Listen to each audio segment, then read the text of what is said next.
My question is for the government representative in the Senate and is on the issue that has been raised a couple of times so far on foreign interference.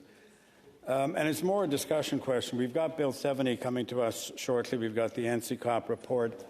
And I think I find as a parliamentarian, we have a fair amount of interaction with embassies.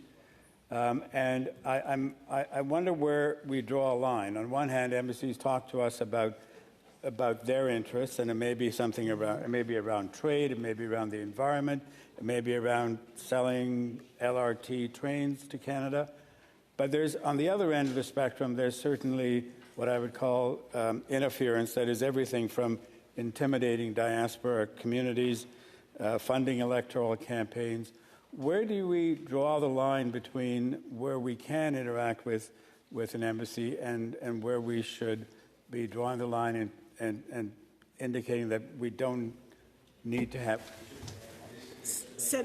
Senator Gold. Well... Merci, Senator Gold.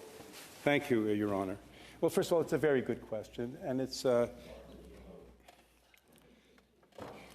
I say, first of all, I think each individual senator, and we carry the name honourable, has a responsibility to ourselves to ask ourselves that very question and to make sure that we don't even approach the line, much less cross it. And I have confidence in us, individually and collectively, that we do that and should do that diligently and with due regard to our fiduciary responsibility to Canadians. Secondly, we have resources in the Senate Ethics Officer being one, to which advice can be sought. As many of us can ask them individually, as certainly many of us have done as it concerns our own personal activities. And finally, there is just the common sense smell test that we should be very mindful of accepting favors or trips.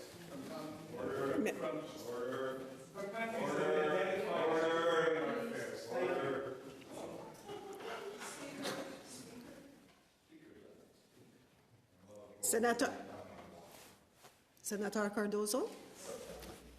Thank you, Madam Speaker. I would be good if one can hear one's own voice in a question and an answer. So I'd like to ask you that last point.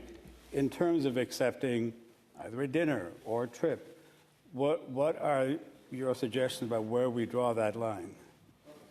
Senator Gold. Thank you for the confidence you have in my advice, but I think those questions are properly addressed both to oneself and one's own moral compass, and to the Senate Ethics Officer, or to colleagues who have perhaps more experience, certainly, than I did when I first arrived.